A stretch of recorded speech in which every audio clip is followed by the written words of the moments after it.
ഡെമോക്രസിയെ വിലയ്ക്ക് വാങ്ങി ഭരണത്തിലെത്തുന്ന രീതിയാണ് ഫ്രീ ബീസ്. ഇങ്ങനെ ഫ്രീ ബീസ് കൊടുക്കാൻ തുടങ്ങിയിട്ട് വളരെ നാളുകളായി പല ഭരണകർത്താക്കളും ഫ്രീ ബീസ് വഴിയായിട്ട് തന്നെ ജനങ്ങളെ സ്വാധീനിക്കുകയും വോട്ട് മേടിക്കുകയും ഭരണത്തിൽ വരികയും ചെയ്യുന്നുണ്ട്. അങ്ങനെ ഡെമോക്രസിയുടെ മുഖം വികൃതമാക്കുന്നുണ്ട്. ഉദാഹരണത്തിന് നമുക്ക് ജയലളിത തമിഴ്നാട്ടില് വലിയ ഗിഫ്റ്റുകൾ കൊടുത്ത്, അതായത് വില കൂടിയ TV സെറ്റുകൾ, അതുപോലെ തന്നെ സൈക്കിളുകൾ, ഇങ്ങനെ നിരവധി സാധനങ്ങൾ ഗിഫ്റ്റായിട്ട് കൊടുത്ത് വോട്ട് മേടിക്കാറുണ്ടായിരുന്നു. അതുപോലെ പല ഭരണകർത്താക്കളും ചെയ്യാറുണ്ട്. ഇപ്പൊ നമ്മുടെ നരേന്ദ്രമോദി തന്നെ ഇപ്പോ ബീഹാർ ഇലക്ഷൻ വരാനിരിക്കുകയാണ്. അപ്പോ അദ്ദേഹം പറഞ്ഞിരിക്കുന്ന ഒരു ഓഫർ ഉണ്ട്, ഒരു ഫ്രീ ബി ഓഫർ. എന്താണ് ആ ഫ്രീ ബി ഓഫർ? 10,000 രൂപ വെച്ച് ബീഹാറിലെ ഓരോ വനിതയ്ക്കും കൊടുക്കുമെന്ന്. അവർക്കത് അവരുടെ വികസനത്തിന് വേണ്ടിയാണ് എന്നാണ് അദ്ദേഹം പറഞ്ഞിരിക്കുന്നത്. അത് ഇലക്ഷന് മുമ്പ്, അതായത് ഇപ്പോൾ ഉടനെ കൊടുക്കുമെന്ന്. ഇലക്ഷൻ ഡിക്ലെയർ ചെയ്തു കഴിഞ്ഞാൽ പിന്നെ ഇങ്ങനെ ഒരു അനൗൺസ്മെന്റോ ഒരു കൊടുക്കലോ പറ്റില്ല. അപ്പൊ ഇലക്ഷൻ ഡിക്ലെയർ ചെയ്യുന്നതിന് മുൻപ് തന്നെ ഈ അനൗൺസ്മെന്റ് നടത്തും. ഒരു പക്ഷെ അതിനു മുൻപ് തന്നെ അവരുടെ ഒക്കെ അക്കൗണ്ടിൽ ഈ 10,000 രൂപ എത്തുകയും ചെയ്യും. അപ്പൊ എന്തിനു വേണ്ടിയാണ് ഈ 10,000 രൂപ എന്ന് അദ്ദേഹം പറയുന്നത്? അത് വനിതകളുടെ സ്വാശ്രയത്വത്തിലേക്കുള്ള പ്രയാണത്തിന് ഇലക്ഷന്റെ തലേന്ന് വരെ സമയമില്ലായിരുന്നോ? അവിടെ ഇതുവരെ ഭരിച്ചിരുന്നത് BJPയുമായിട്ട് ഇത് പങ്കിടുന്ന ഒരു ഭരണകൂടമാണ്. സത്യത്തിൽ BJP ഭരിക്കുന്നു എന്ന് തന്നെ നമുക്ക് പറയാം. BJPയുടെ ഒരു സഖ്യകക്ഷിയുമായിട്ടുള്ള ഭരണമാണ് അവിടെ നടന്നുകൊണ്ടിരിക്കുന്നത്. എന്നിട്ട് എന്തുകൊണ്ട് ഈ കഴിഞ്ഞ വർഷങ്ങളിലൊന്നും ഇവരെ ഈ സ്വാശ്രയത്വത്തിലേക്ക് നയിക്കാനായിട്ടുള്ള പരിപാടികൾ ഒന്നും നടപ്പാക്കിയില്ല? ബീഹാറിന്റെ അവസ്ഥ നമുക്കറിയാം. എല്ലാ തരത്തിലും ഏറ്റവും കൂടുതൽ നിത്യദരിദ്രരുള്ളവരാണ് അവിടെ. ഇപ്പോൾ തന്നെ SIR, അതായത് ഇലക്ഷൻ കമ്മീഷന്റെ ഇലക്ഷനെ ചുറ്റിപ്പറ്റിയുള്ള അന്വേഷണം നടത്തുമ്പോൾ 47 ലക്ഷം പേരെയാണ് പുറത്താക്കിയിരിക്കുന്നത്. അതായത് വോട്ട് ചെയ്യാൻ അവകാശമില്ലാത്തവരാക്കി പുറത്താക്കിയിരിക്കുന്നത്. എങ്ങനെയൊക്കെ തിരിമറി നടത്തിയിട്ടാണ് ഈ 47 ലക്ഷം പേരെ കണ്ടുപിടിച്ചത്? അതൊക്കെ BJPക്കാർക്ക് വോട്ട് കിട്ടാൻ സാധ്യതയില്ലാത്ത ആൾക്കാരെയാണ് വോട്ടർ പട്ടികയിൽ നിന്ന് വെടിപ്പാക്കി നിരപ്പാക്കിയിരിക്കുന്നത്. അങ്ങനെയുള്ള ആ 47 ലക്ഷം പേര് ഒരു പക്ഷേ ഈ പറയപ്പെട്ട 10,000 കിട്ടുന്നവരുടെ കൂട്ടത്തിലും കാണുകയില്ല. അങ്ങനെ 10,000 രൂപ വീതം കൊടുക്കുന്നു എന്ന് പറയുമ്പോൾ ഇതിനെയാണ് നമ്മൾ ഫ്രീ ബി എന്ന് പറയുന്നത്. ഫ്രീ ബി, അതായത് ഫ്രീ ഹാൻഡ് ഔട്ട്സ്, ഇങ്ങനെ സമ്മാനങ്ങൾ. ഇലക്ഷൻ വരുമ്പോഴേക്കും വോട്ട് കിട്ടാൻ വേണ്ടി സമ്മാനങ്ങൾ. അങ്ങനെ വോട്ട് കിട്ടാൻ വേണ്ടി സമ്മാനങ്ങൾ നടത്തുന്ന ആ രീതിയെ ആണ് ഫ്രീ ബീസ്. ഇതിനെതിരെ കോടതിയിൽ പോയവരുണ്ട്. ഇതിനെതിരെ കോടതിയിൽ പോയി 2022 ഒരു സുപ്രീം കോടതി on August 8, 2022 the Supreme Court heard BJP spokesperson Ashwini Kumar ഉപാധ്യായയുടെ പെറ്റീഷൻ ആയിരുന്നു, ഫ്രീ ബിക്കെതിരെയുള്ള പെറ്റീഷൻ. അപ്പൊ ആ ബെഞ്ച് എന്നിട്ട് എന്താണ് പറഞ്ഞത്? Bench considered 2 questions. First, Chief Justice N.V. Ramana and Justice Krishna Murari considered whether the court was the appropriate forum to hear this predominantly legislative issue.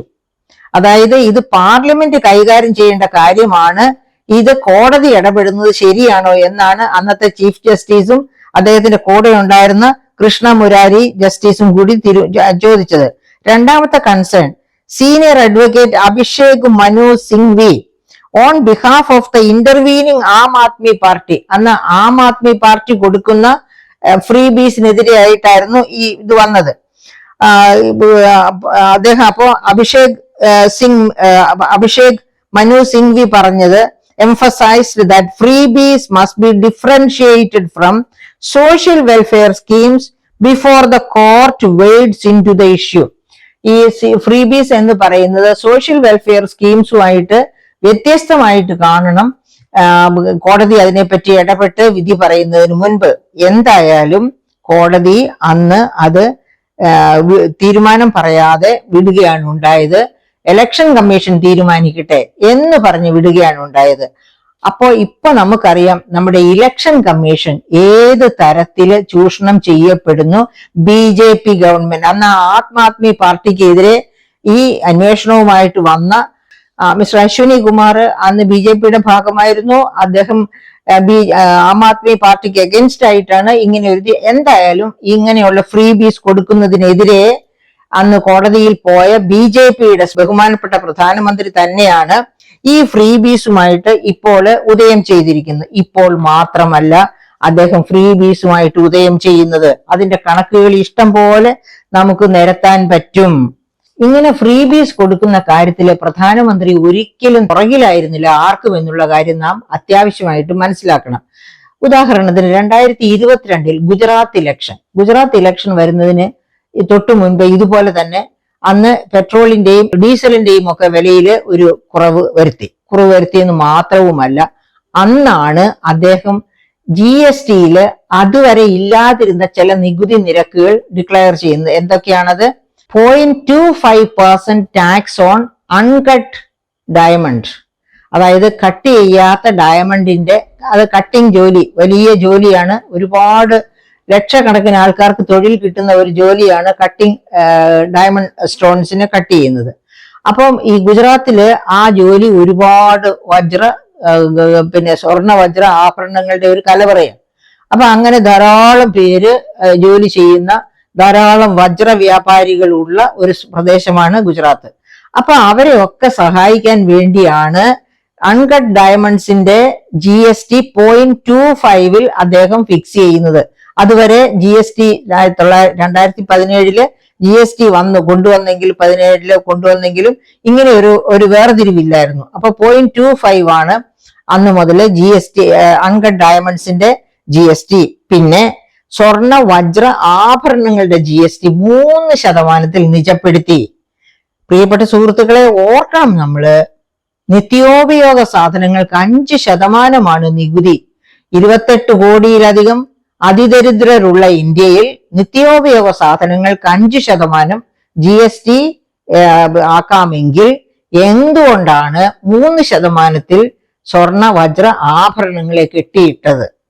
അപ്പൊ അതും ഈ രണ്ട് കാര്യങ്ങളും അന്ന് ഒരു ഫ്രീ ബി കൊടുക്കുന്നതിന് തുല്യമാ ഗുജറാത്തില്. കാരണം എന്താ വെച്ചിട്ടുണ്ടെങ്കിൽ ഇലക്ഷൻ വരാൻ പോവുകയാണ്. വളരെ കൂടുതൽ തൊഴിലാളികൾ തൊഴിൽ ചെയ്യുന്ന മേഖലയിൽ ഇത്ര വലിയൊരു നികുതി ഇളവ് കൊടുത്തു എന്ന് പറഞ്ഞാല് 10,000-ലധികം രൂപ എടുത്ത് കയ്യിൽ കൊടുക്കുന്നതിന് തുല്യമാണത്. അങ്ങനെ അദ്ദേഹം ചെയ്തു. പോട്ടെ, ഞാൻ അതിനെ എപ്പോഴും ന്യായീകരിച്ച് സംസാരിക്കാറുണ്ട് കേട്ടോ. അതിന് എനിക്ക് നിങ്ങൾ അടി തരേണ്ടതാണ്. ഞാൻ എങ്ങനെയാ ന്യായീകരിക്കണേന്നറിയാമോ? ഇന്ത്യയുടെ ഫോറിൻ എക്സ്ചേഞ്ച് ഏണിങ്ങിന്റെ 18 മുതൽ 20% വരെ സ്വർണ വജ്ര ആഭരണ കയറ്റുമതിയിൽ നിന്നാണ് കിട്ടുന്നത്. അത് ഒരു പോയിന്റ്. ഇതിനെ ന്യായീകരിക്കാൻ ഒരു പോയിന്റ് ഞാൻ പറയാറുള്ളത്. രണ്ടാമത്തെ പോയിന്റ്, ലക്ഷക്കണക്കിന് പേർക്ക് തൊഴിൽ കിട്ടുന്ന മേഖലയാണ് ഈ ഡയമണ്ട് കട്ടിങ്ങും സ്വർണ വജ്ര ആഭരണ മേഖലയും. ഈ രണ്ട് കാരണങ്ങൾ കൊണ്ട് നമ്മൾ അത് കണ്ടില്ലെന്ന് നടിക്കുക എന്ന് ഞാൻ പറയാറുണ്ട്. ഇപ്പോഴും ഞാൻ അത് തന്നെ പറയുന്നു എൻ്റെ പ്രിയപ്പെട്ട സുഹൃത്തുക്കളെ. കാരണം ഈ അതിദരിദ്രർ ധാരാളമുള്ള രാജ്യത്ത് കുറച്ചു പേർക്ക് തൊഴിൽ കിട്ടുന്നു എന്നുള്ളത് തീർച്ചയായും നല്ലതാണ്. അപ്പൊ അങ്ങനെയുള്ള സാഹചര്യത്തിൽ നമുക്കത് ഫോർഗറ്റ് ചെയ്യാം. പക്ഷെ എങ്കിലും പ്രധാനമന്ത്രി സ്വന്തം തട്ടകത്തില് ഇലക്ഷൻ വരുമ്പോൾ ഇതുപോലെ ഫ്രീ ബീസ് വലിച്ച് എറിയുന്നത്, കൊടുക്കാമെന്ന് പറഞ്ഞ് ചേർത്ത് പിടിക്കുന്നത്, അല്ലാത്തപ്പോൾ ചേർത്ത് പിടിക്കാത്തത് ശരിയല്ലെന്ന് പറയാനുള്ള ചങ്കൂറ്റം നമ്മൾ തീർച്ചയായും കാണിക്കേണ്ടിയിരിക്കുന്നു. അതുപോലെ തീർന്നില്ല. ഇനി അദ്ദേഹം 2019 ഇലക്ഷനിലേക്ക് ഒന്ന് നോക്കുക നിങ്ങൾ. 2019 ഇലക്ഷനിൽ അദ്ദേഹം എന്താണ് ഡിക്ലെയർ ചെയ്ത്? ഇന്ത്യയിലെ മുഴുവൻ നാമമാത്ര ചെറുകിട ഇടത്തരം കർഷകർക്ക് 2000 രൂപ വെച്ച് 3 പ്രാവശ്യം ഒരു വർഷം കൊടുക്കും. അന്ന് കൊടുത്ത ആ പ്രഖ്യാപനം അനുസരിച്ച് ഇപ്പോഴും കൊടുത്തോണ്ടിരിക്കുകയാണ് കേട്ടോ. 2000 രൂപ വെച്ച് 3 തവണ ഒരു വർഷം കൊടുക്കും എന്ന് അദ്ദേഹം ഇലക്ഷൻ ഡിക്ലെയർ ചെയ്യുന്നതിന്റെ തൊട്ട് മുൻപാണ്. അപ്പൊ അത് ഫ്രീ ബി അല്ലേ? ഇനി ഈ ഫ്രീ ബി കൊടുക്കുന്നതിന്റെ ഉദ്ദേശം അതും തെറ്റിദ്ധരിക്കാൻ പാടില്ല സുഹൃത്തുക്കളെ. ഇന്ത്യയിലെ 68% കർഷകരും നാമമാത്ര ചെറുകിട ഇടത്തരം കർഷകരുടെ ഗണത്തിൽപ്പെട്ടവരാണ്. അപ്പൊ ഈ 68% കർഷകർ എന്ന് പറയുമ്പോൾ ഒരു കാര്യം കൂടി ഓർക്കണം. കാർഷിക വൃത്തിയിൽ ജീവിതം നടത്തുന്നവർ 48% ഇന്ത്യൻ പോപ്പുലേഷന്റെ. 48%. നരേന്ദ്രമോദി ഭരണത്തിൽ വരുമ്പോൾ അത് 45% വികസിത ഭാരതത്തിലേക്കുള്ള കുതിപ്പിന്റെ ഫലമായി അത് 48% ഉയർന്നിരിക്കുന്നു. എന്ന് വെച്ചാൽ കാർഷിക വൃത്തി കൊണ്ട് അല്ലാതെ ജീവിക്കാൻ പറ്റുമായിരുന്ന ആൾക്കാർ പോലും വീണ്ടും കാർഷിക വൃത്തിയിലേക്ക് വരേണ്ടി വന്നു കഷ്ടതകൾ കൊണ്ട്. അങ്ങനെയാണ് 45% നിന്ന് 48% ഉയർന്നത്. അപ്പൊ ഈ 48% ഇന്ത്യക്കാർ കൃഷിയെ ആശ്രയിക്കുന്നു എന്ന് പറഞ്ഞാൽ ഇന്ത്യയുടെ പോപ്പുലേഷന്റെ 48% ഓർക്കണം. ഇന്ത്യയുടെ പോപ്പുലേഷൻ എത്രയാണ്? 146,39,00,000. അതിന്റെ 48% കൃഷിയിലാണ്. അങ്ങനെയുള്ള ഇന്ത്യയില് 2000 രൂപ വീതം 3 ഗഡു കൊടുക്കാമെന്ന് പറഞ്ഞാല് നാമമാത്ര ചെറുകിട ഇടത്തരം കർഷകർക്ക് എന്ത് സന്തോഷമായിരിക്കും. അങ്ങനെയൊക്കെയാണ് നരേന്ദ്രമോദി അന്നും ഭരണത്തിൽ 2ാം വട്ടം ഭരണത്തിൽ വന്നത്.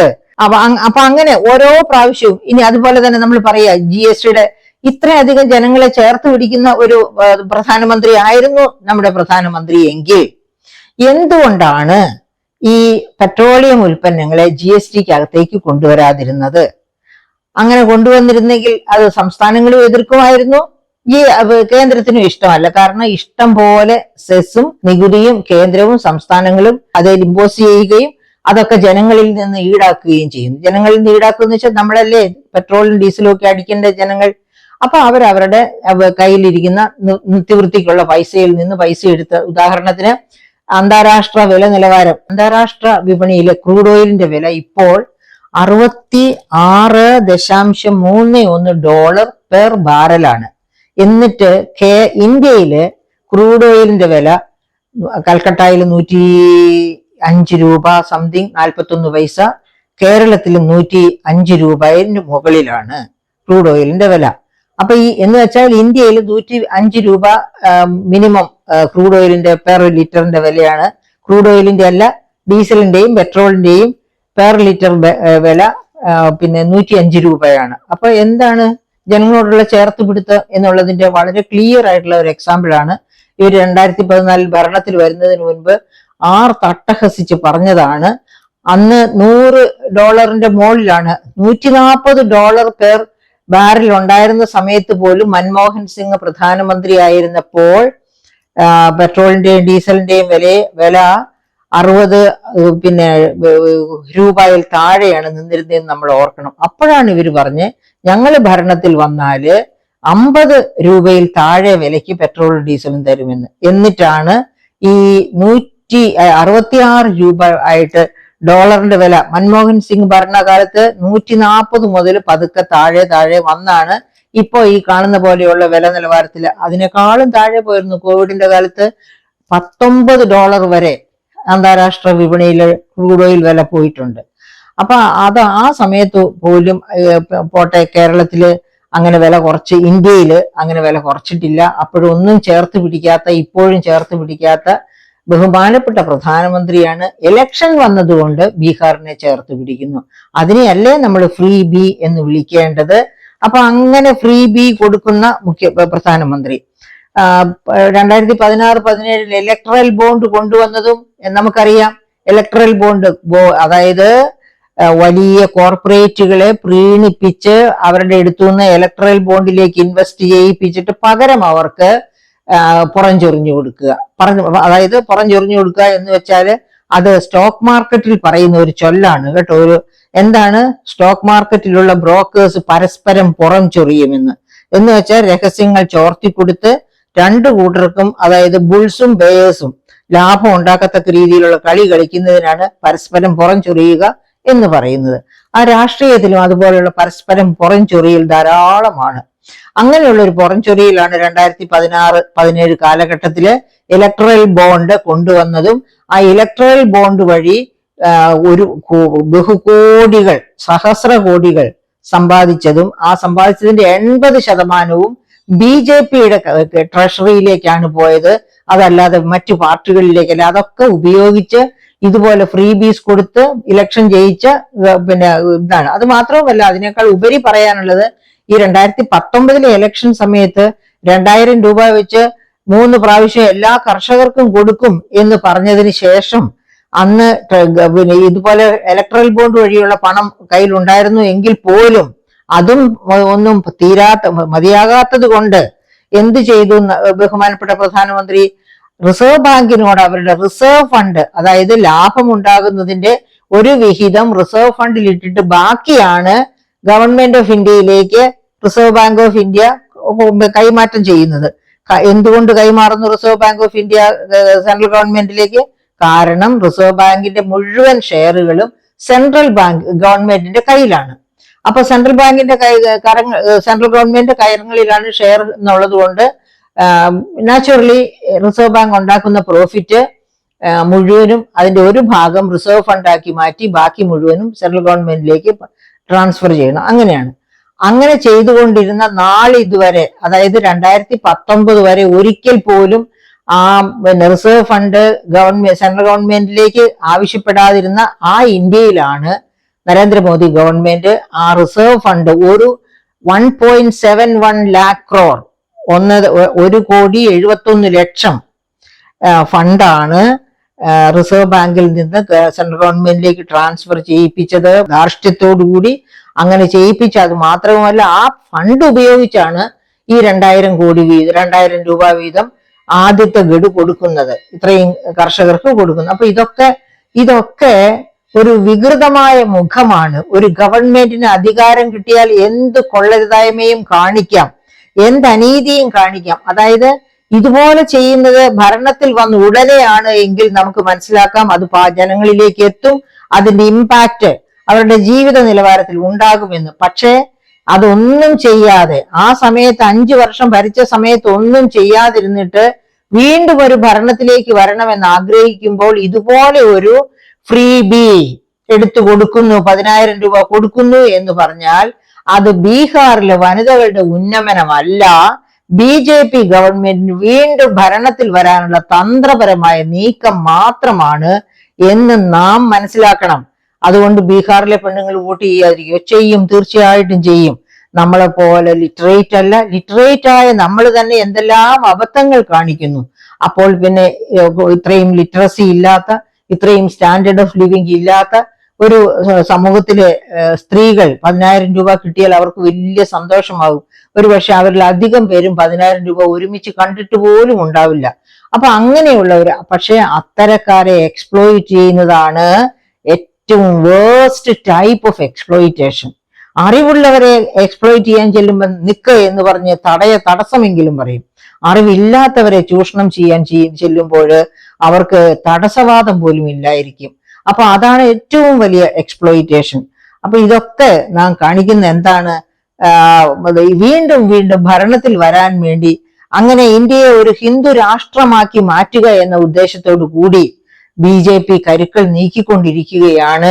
അതുകൊണ്ട് മഹാത്മാഗാന്ധിയുടെ ഇതുപോലെ നമ്മള് ഒരു മഹാവൃക്ഷത്തിന്റെ ഇലകൾ മാത്രമാണ് ഓരോ മതവും, ആ മഹാവൃക്ഷത്തിന്റെ ഇലകൾ മാത്രമാണ് ഓരോ മതവും എന്ന രീതിയിൽ നമുക്ക് ഉൾക്കൊള്ളാൻ കഴിഞ്ഞാൽ equal, all the religions are equal, ഒരേ ഈശ്വരന്റെ പ്രതിരൂപങ്ങളായിരിക്കും ഓരോ റിലിജിയനിലും നമ്മൾ കാണുന്നത് എന്ന തരത്തിലേക്ക് നമുക്ക് കാണാൻ പറ്റും.